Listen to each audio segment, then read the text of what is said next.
Good evening. We will call the June 7th Belvedere City Council regular meeting agenda to order. Will the clerk call the roll, please? Brereton, Here. Fleury, Present. Frank, Here. Freeman, Here. McGee, Here. Mulhall, Here. Porter, Here. Prather, Here. Snow, Here. Stevens, Here. 10 present. Please join me in the Pledge of Allegiance, followed by the invocation. I pledge allegiance to the flag of the United States of America and to the republic for which it stands, one nation, under God, indivisible, with liberty and justice for all.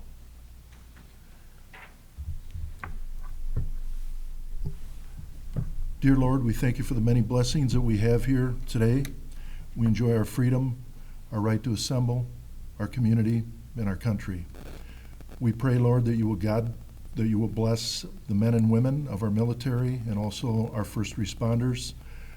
We particularly, Lord, ask that you be with the Fettis family tonight and in the near future as they deal with the loss of Benjamin. We pray for these things in Christ's name. Amen.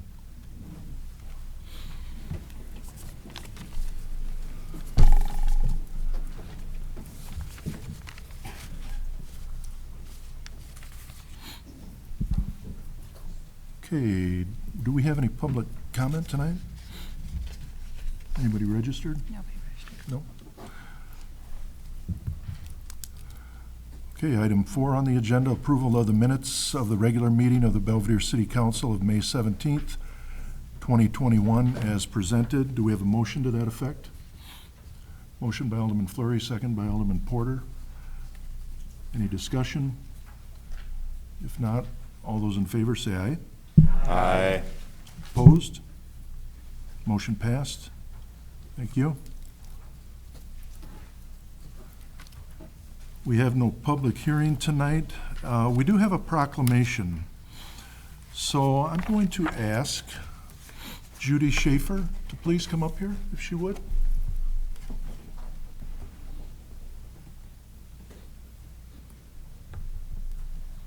Judy, how are you?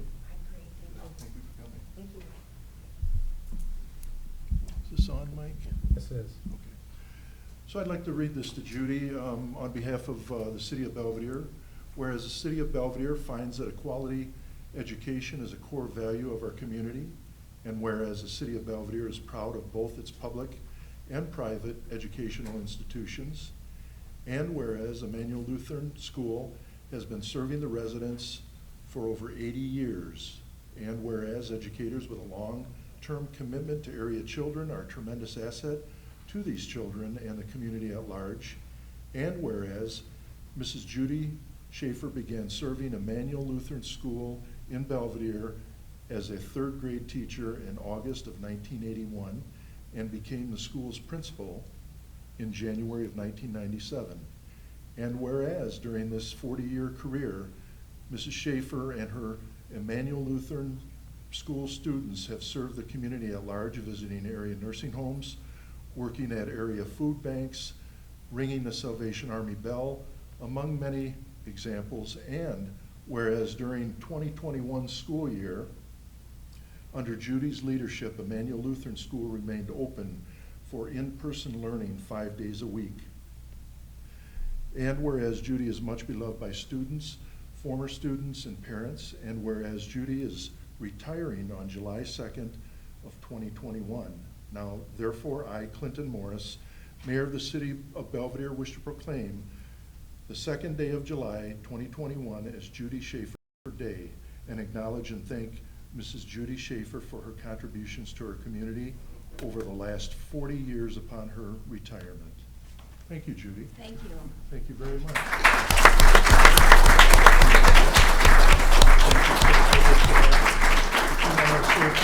Feel free. I just want to say that it has been a privilege to serve in this community for 40 years. Our great fire department and police department, I've gotten to know probably the best of our city officials because of our fire alarms and our burglar alarms going off. So we really, really appreciate all that this community has done for Emmanuel, for me personally, also made my job easier. Really appreciate our public school district as well. They work so closely with us in making sure we have what we need for title funding, and they're just a blessing to Emmanuel Lutheran School. And I hope too that Emmanuel continues to be a blessing to this community, because we love to be in the community and doing things for people. And so we'll continue to do that, I'm sure.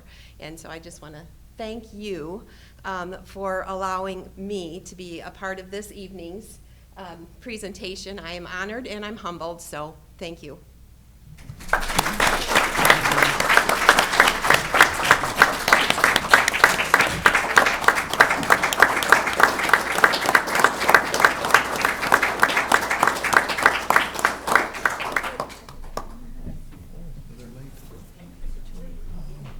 Did they register? Who? Somebody for the public comment? Where are they? I don't know if you can go back. I don't think so.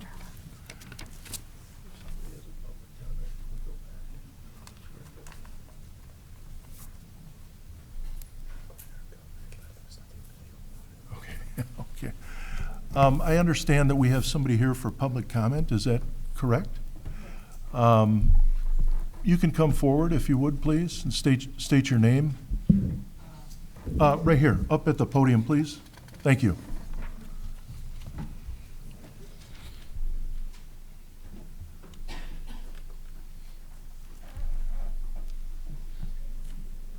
Just my name. Yes. I'm Rodolfo Vasquez. And Lilia Vasquez. We're residents of Belvedere. Okay. We live actually right in front of Farm and Fleet, in that little subdivision with the street right next to it. And we're here to ask about getting maybe a sort of permit of some sort. Basically, all of my life and all of my mom's life, we've been allergic to chicken eggs. So like any type of chicken egg, any type of chicken, right? And like those are the common eggs you find at grocery stores and farms and stuff. And so to sort of work around that, for most of our lives, we have spent time looking into farms and just local community sources of a supplement to chicken eggs, duck eggs, which actually, if you're allergic to the common chicken egg, duck eggs have different properties, and there's more science behind it, but if you're allergic to a chicken egg, you're not allergic to a duck egg. And so that was our big sort of workaround that we had to avoid having to consume chicken eggs. And I mean, when you go to like restaurants or stores or anywhere like that, you probably don't think twice about having to buy food or ordering a meal at a restaurant, but that's something that we do have to take into account every time we go out to eat, or we prepare something at home, or we are just doing anything related to food. And so last December, I believe, I looked into the city ordinances, and I had seen that there was no ordinance against having poultry in the city, so long as you weren't butchering the poultry or anything on premises of the property.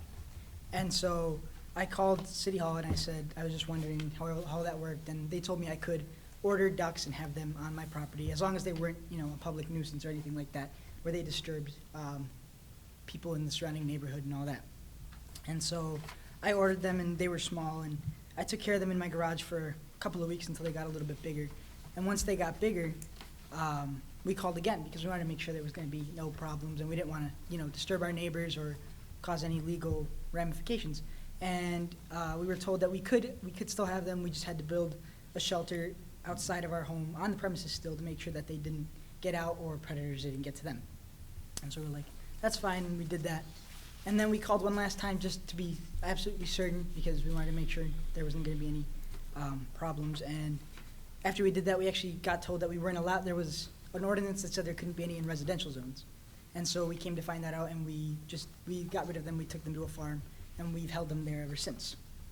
However, for the past couple of months, it's been sort of an upkeep fee for having those ducks there. So it's $75 to have them there, plus some food and all that. And it's become sort of costly for us to maintain them, especially with everything going around COVID and everything. We weren't really getting a lot of income coming in, but we were able to maintain them up until now. We still had them there. And we were hoping to maybe get a permit to bring them back to our property in the subdivision, in our backyard. We have an enclosed, we basically have a fenced-in lawn, but we also have a fenced-in area where we would keep them to ensure that there wouldn't be any predators or anything like that getting to them. And I understood that one of the big things that was sort of a concern was the attraction of predators, coyotes and hawks and all of those types of wildlife, which there are copious amounts here in Belvedere, as I'm sure we all know. And so we, to prevent that, we took certain measures. We've gotten sort of like fake owls that'll deter the hawks and other of those sort of avian predators. And for the coyotes and stuff, they weren't really a big problem, seeing as we were in sort of a high-traffic area, so we didn't really get a lot of coyotes in our neighborhood to begin with. But to prevent it, we've sort of turned to using odor neutralizers to kill any smell that these ducks would produce. They're not currently like living in the residence or anything with us, but if they were to, we would do that. We would provide odor neutralizers to make sure that predators aren't attracted to them. The enclosure is completely sealed off, so nothing can get in, nothing can get out, except for the gate, you know, for myself or my mom or whoever it is going in and out to retrieve the eggs or whatever. We don't intend to butcher them or anything like that on the property. We just need them for eggs, basically, to be able to deal with our day-to-day life. It's kind of become very difficult to find duck eggs. A lot of people don't make them or don't have them as a commodity, like at farms and everything. You can still go and find them. A couple, like, for example, we used to go to the Tractor and Supply over in Cherry Valley to get some, and they were kind of iffy on when they had them or not. But when they did, we bought them there just to have eggs so we could eat. But that's why we got the ducks in hopes that maybe we could eliminate that need of having to rely on a possible not having eggs or having eggs, and instead of always continuously having eggs. And other members in our family actually also have an egg allergy. So My mom. yeah, and so and other relatives too. But we were also like, you'll notice if, I don't know if my mom handed out the pamphlets or anything, but on the pamphlets, there's quite a couple ducks. It's 6 ducks. They're about this big and about that big. Their production cycle is kind of weird because ducks don't lay like chickens. They lay similar to chickens, but they don't lay like chickens.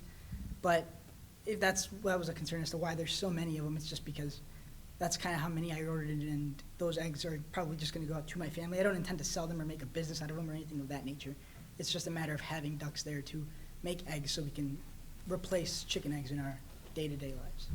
We got the letter from the doctor. Oh, yeah, and then there's also in the pamphlets a letter from our doctor. doctor signed and everything in case the allergy was like, we didn't want it to seem like maybe we were just coming off as we didn't really have one, but we do. And that's what that letter's for.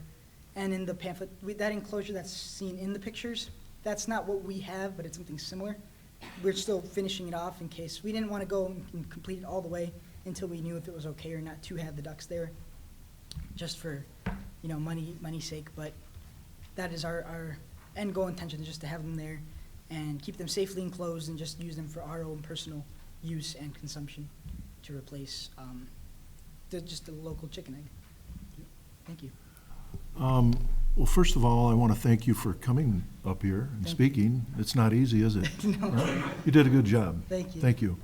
I don't believe that we allow that in the city, but I'm going to defer here to the city attorney, but he'll have some comments, I'm sure. Sure. Sure. Okay. There is no permit that we can give them to allow them to raise poultry or fowl within the city limits, at least in the residential districts, currently in our ordinances. You'll recall, I think it's 2 years ago, some students brought to this council a text amendment to the zoning code to allow poultry and chickens specifically, but also poultry in general, to be raised within the residential districts, and this council did not adopt that text amendment. So under your current zoning codes, there is absolutely no permits or anything else we can give them that would allow them to raise the ducks within the residential districts. Okay. So, unfortunately, we don't, that's something we don't allow zoning for. Sure. But like I said, I appreciate you coming here tonight and asking, and you did a good job. Thank you. Thank you for your time. Okay? I Yes, just ma'am. want to say Sure. something, I just want to know if you guys can take in consideration, there is not a lifestyle, it's an accessory for us. I got a really bad, when I eat the chicken egg, I mean, that's my life in there. I can get really bad, I can end it, dying, so that's why I trying to get the duck egg. It's not just a style, it's a necessity for us. I do understand that. It's just that we have no means within our ordinance to be able to allow that, not in our current zoning ordinances, in our laws. So we do not allow that. I think the city attorney was correct a couple years ago. I think there might have been that same, a similar argument made regarding chickens, was it not? There was a case where some of the students, I think it was from Belvedere North, had done a study, and as part of their government class, I believe it was. That's right. At any rate, they brought forth a text amendment to allow poultry within the city limits. They were looking more at chicken, but it would have allowed probably ducks as well. Citing the different benefits to having that kind of livestock, and their studies had found that there was limited side effects or bad effects of allowing them within the residential districts. The council erred on the side of perhaps being a nuisance to the neighbors, as well as other impacts revolving around disease and attraction of wildlife. I think our point that we have to make is that we live in a city. We live in the city. We don't live in the county. We don't live in rural. We live in the city. Yes. And with that in mind, that's one of the reasons why, that we have to take into account, what we allow for zoning. And so I appreciate you coming here, and Thank you. thank you again. Thank you for your time. Marcia, Alderwoman Freeman, you have a question? Yeah, thank you. Attorney Drilla, that was a couple years ago, I think 3. And we have a different council now. So maybe we could take a new look at that text amendment.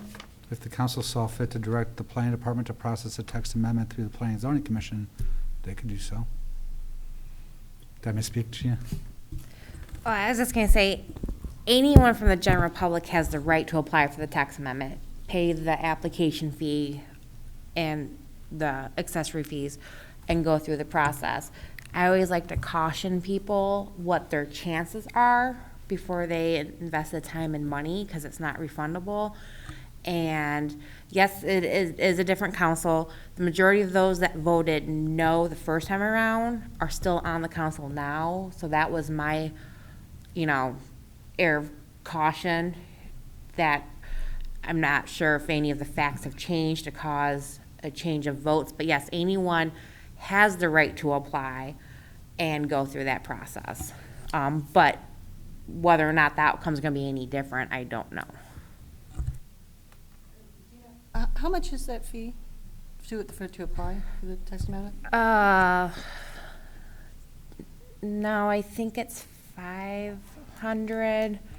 I had a lot of sun yesterday. I think it's 500. Luckily, there's no certified mailings associated with the text amendment, and there's no soil and water associated, so the accessory fees are dropped. I believe the application fee is still 500, and it would go to public hearing at the Plan Commission and then ultimately to City Council for vote. And again, as the planner, what I would, say up front is yes, medical necessity. Totally understand that. I had a friend in college, same issue. But we can't ask everyone, show us your medical history to know if it's a lifestyle versus a medical history thing, so that can't be used in staff's weighing of the decision-making process. Although it's very warranted, we can't ask for medical information from every single person. So unfortunately, that can't be used in our decision-making. So I think, what Alderwoman Freeman was trying to tell you is if you choose to, you can make an application. There is an expense for it. And I think Ms. Delrose was being completely upfront with you that the council probably, your chances that would be successful, based upon the history with items like that, may not be that well. However, you certainly have a chance to apply. So, Thank you. okay? Thank you. All right. Thank you for coming. Oh, Alderwoman Frank? I spoke to Lilia quite a bit, but I had a question. Could this be something that maybe the high school could take on and keep the ducks there since they did the chickens? And then maybe possibly, as a, token, give them the eggs? Well, I think that's a good point. That may be another avenue. Perhaps you could approach a school district and ask them if that's an alternative. That would make sense. I appreciate that. So that may be an answer as well, that you don't have to have the poultry on your property. How's that? Yeah. Okay. That's a good idea. Okay. All right. Thank Thank you. you. Appreciate it.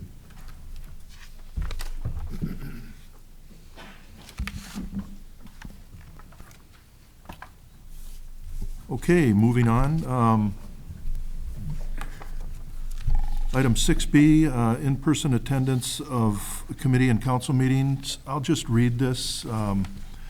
This was a memo regarding Public Act that was issued May 10th, 2021, regarding Public Act 101-0640, determination that in-person attendance is prudent.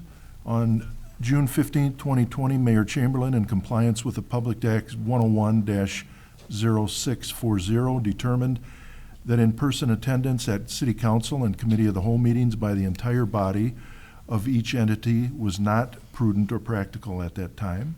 With the release of the COVID-19 vaccines and the strides our regions has made in combating the COVID-19 pandemic, it is now feasible to withdraw the June 15th, 2020 determination. Effective June 7th, 2021, meetings of the City of Belvedere Committees of the Whole and City Council shall be conducted by in-person attendance only.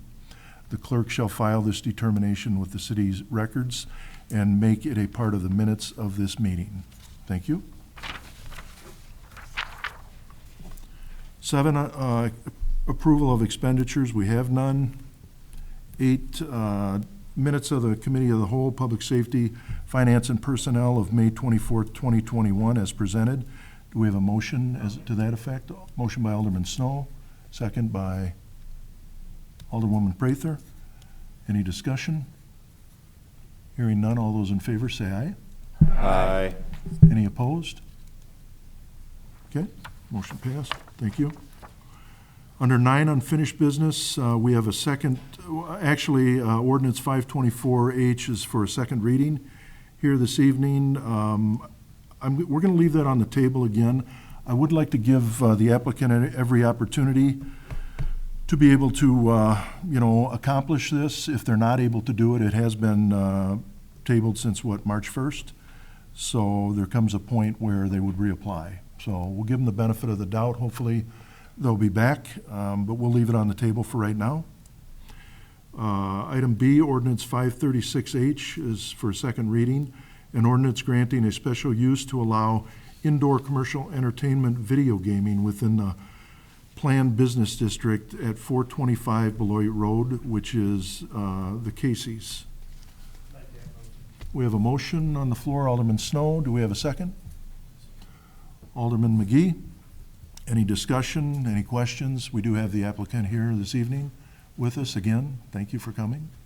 Alderman Snow? Just for clarity, Gene, I assume nobody came to make comment at the public hearing, or did you get anything in writing or a phone call? Correct. No one came to the public hearing, and I did not receive any phone calls or written protest. Thank you. Okay. Alderman Porter? Where are we at with our limit? Are we still below the limit of what we set? Yes, we are. So there's 30 licenses issued. There's about a dozen special uses approved or pending. Some of those approved special uses I do not foresee moving forward. because of other issues at other levels of government. So they're still basically 10 up for grabs. Anybody else? Hearing none, we have a motion and a second on the floor then to pass ordinance 536H. Clerk will call the roll. Those in favor say aye. Any opposed? Nay. Brereton, Aye. Flurry, Aye. Frank, Freeman, Aye. McGee, Aye. Mulhall, Aye. Porter, Aye. Prather, Aye. Snow, Aye. Stevens, Aye. 10 in favor. Thank you. And item C, ordinance 537H is for a second reading here. Thank you for coming. An ordinance amending Chapter 150 zoning ordinance of the municipal code, Section 150.105D, institutional districts, Section 150.204C, institutional land uses, Table 150.405C, permitted intrusions into required yards, and Appendix C, land use summary chart. Specifically, the amendments are in regards to setbacks for institutional land uses, permitted institutional land uses, and accessibility ramps. We have a motion on the floor by Alderman Snow. Do we have a second? I'll second that. Motion, second by Alderman Stevens. Any questions or discussions? Alderman Snow? So Gina, as I glanced through this, this was a lot of cleanup items, and in your minutes, it did talk about allowing 3 flagpoles. So did that actually get approved, or what was the scoop there? So the flagpole portion was not recommended for approval from Plan Commission, and it was past practice. And when I say past practice, I mean past practice in the 15 years I've been here. I think this has only happened like twice. That when it was a staff recommendation, not an applicant, if something wasn't approved at Plan Commission, it wasn't put in the ordinance. So that's why the flag poles were not put in the ordinance, because it was a staff recommendation and it, didn't make it out of Plan Commission. But technically, it did have the newspaper publication, it did have the required public hearing. And moving forward, regardless of what Plan Commission votes on, everything will be in ordinances for now. But like I said, it's happened like twice in 15 years, so it's just way back practice. Alderman Stoll, continue. I would make an amendment that we do add the verbiage regarding allowing the 3 flagpoles.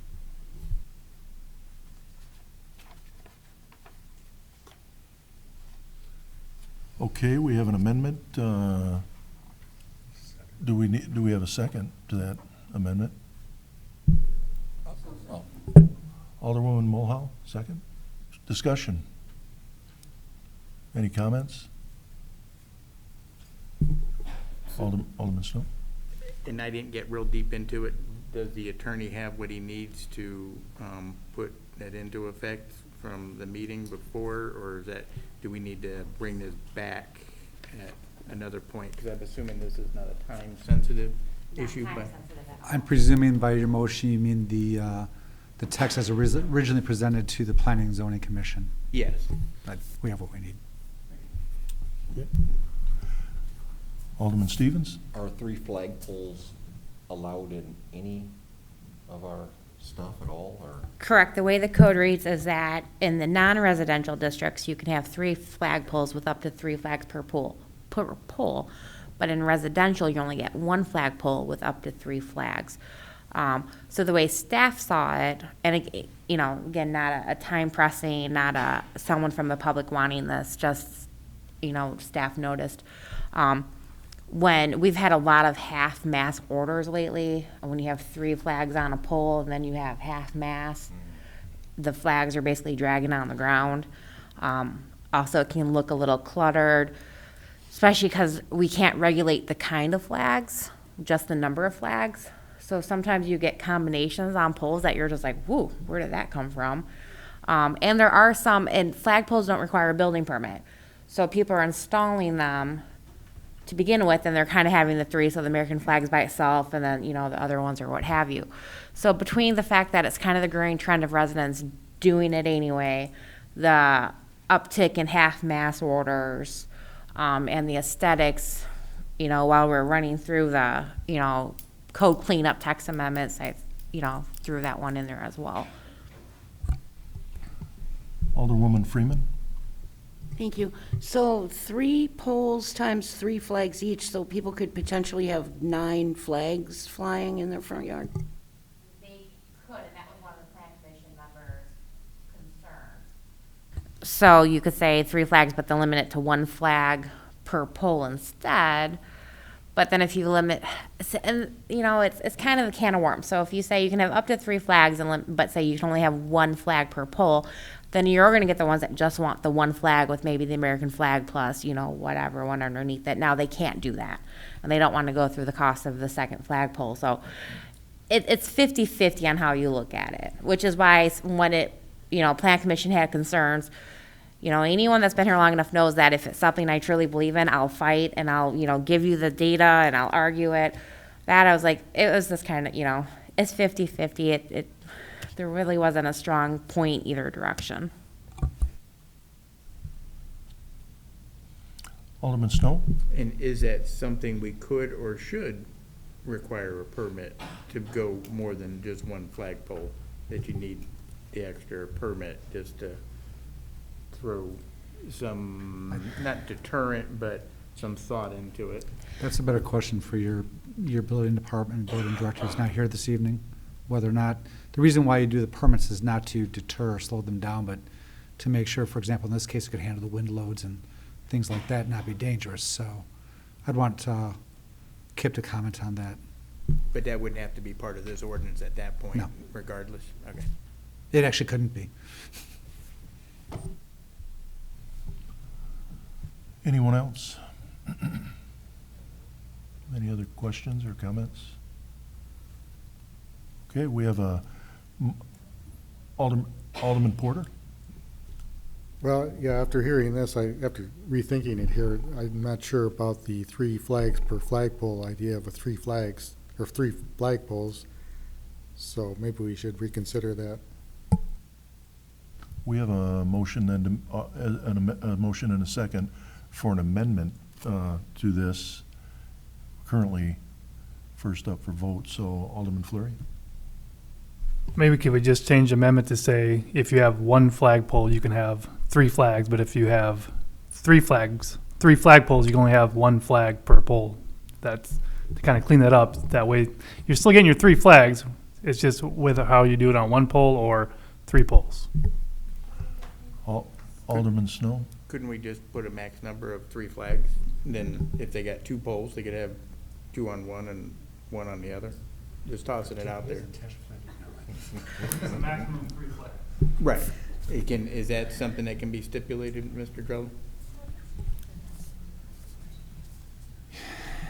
You can limit the number of flags to a specific zoning district. Keep in mind, I'm opening up a can of worms. Keep in mind when you're dealing with flags, you're implicating the First Amendment. So there does need to be a substantial reason why you limit the number of flags on the property. Now, the reality is we already do limit de facto to 3 flags because we allow 1 pole with 3 flags. One of the reasons why this came forward is there are, it's not, I won't call it common, but there are several properties in the city that they went out and bought the 3 flagpoles and they put them up. Frankly, they look pretty good. But they're in violation of our zoning code. So this would bring all those into compliance with the zoning code. But yes, you could, for example, probably put in your zoning code that you're only allowed 3 flags in certain zoning districts and things like that. You could do that. Question. Alderman Snow. Could you make it where anything more than 3 either required a variance or a special use? No. No, because you're dealing with the First Amendment, that wouldn't work. It doesn't sound like this council has a firm feeling of which way it might want to go with respect to this issue. It might need some more fleshing out. What might be appropriate is to defeat the amendment this evening and then have Gina go back and look at it again and maybe bring it to committee to discuss it so we can, if need be, process another text amendment with the Planning and Zoning Commission. But I'll leave that up to the council. Or we could just table it and bring it back for discussion. You at could do that as committee well. You could do level. that as well. You'd be tabling the entire ordinance, but yes, you could. Would you consider withdrawing your amendment then? Well, I'd still like to have the amendment, but I'll motion to table the topic. We have a motion and a second on an amendment currently for a vote. Correct. I think we can still motion to table, and it would just bring back in that status. Really? Yeah. Okay. All right, motion to table? Yes. Do we have a second? Second by Alderwoman Mohau. Any question? Motion is then to table 537H as it stands for further review. All those in favor, say aye. Roll call. Aye. I would do a roll call. Okay. Been informed we need a roll call. Clerk? Flurry, Aye. Frank. Freeman, Aye. McGee, Aye. Mulhall, Aye. Porter, Aye. Prather, Aye. Snow, Aye. Stevens, Aye. Brereton, Aye. 10 in favor. Your Honor, Motion passed. Thank you. Could- Alderman Snow? could we have this put on next week's agenda then? Sure. Or Okay. the subsequent, whatever time we need to, we obviously wanted to have more discussion. We do, and it's not it's not something that, I guess, is a burning issue, so if Gina doesn't have enough time, if she does, that's fine. If not, can you bring it? Just so that we do wind up in the next 3 weeks or whatever, have it. Okay, sure. So Implement for it. clarification, does the council just want me to create a list of, in regards to flagpoles and numbers, here's 6 different options of how the language can go, just so you can see all the different options? Is that what you're, just so I present the right data to you guys? Okay, I can get different options by next count, that's fine. Okay, we'll have it. Mhm. Thank you.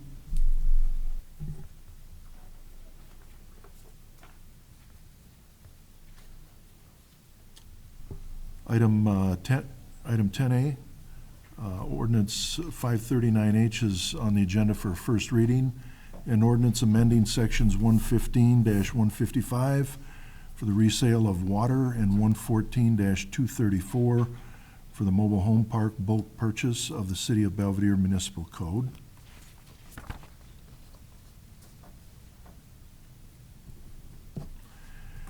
And item 10B, resolution number 2021-9, a resolution ratifying the mayor's execution of a master supply agreement with MC Squared pursuant to the City of Belvedere Municipal Electric Aggregation Program.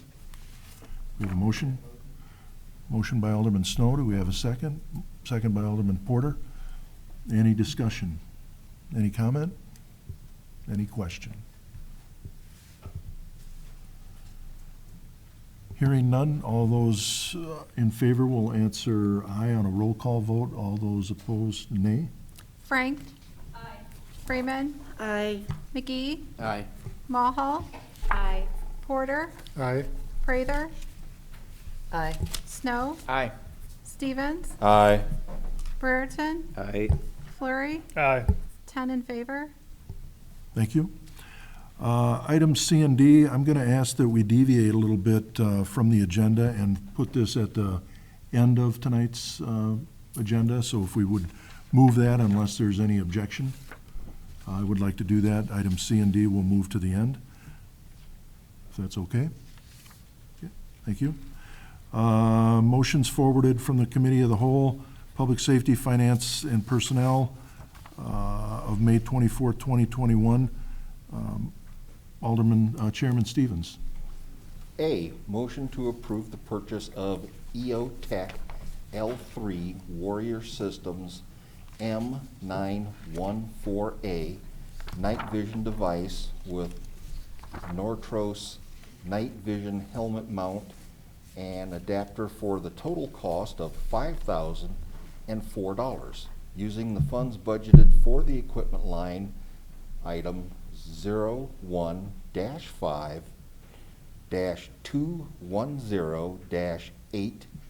01-5-210-8200. Okay, we have a motion out of committee. Any questions, any comments for the chief or anybody else? Hearing none, all those in favor will say aye when the roll call, and oppose, nay. Freeman. Aye. McGee. Aye. Mulhall. Aye. Porter. Aye. Prather. Aye. Snow. Aye. Stevens. Aye. Brereton. Aye. Flurry. Aye. Frank. Oh, 10 in favor. B, motion to approve the carryover of 4 shifts, days for firefighter Robert Gunstein, there you go. And 1 day shift for Fire Lieutenant Dan Droll into fiscal year 2022. Okay, we have a motion out of committee. Any questions regarding that motion? Any questions for Chief Heiser? Hearing none, all those in favor will signify by saying aye. Any opposed, nay. McGee. Aye. Mulhall. Aye. Porter. Aye. Prather. Aye. Snow. Aye. Stevens. Aye. Brereton. Aye. Flurry. Aye. Frank. Freeman. Aye. 10 in favor. Okay, motion passed, thank you. We continue? We can continue? Yeah. All right, motion out of Public Works, Chairwoman Freeman. Thank you. C, motion to improve the 3 alleys included in memo dated May 18th, 2021, from Public Works Director Brent Anderson in the amount of $11,568. This work will be paid for from public benefit funds. Okay, we have a motion out of committee. Do we have any comment, any discussion, any questions?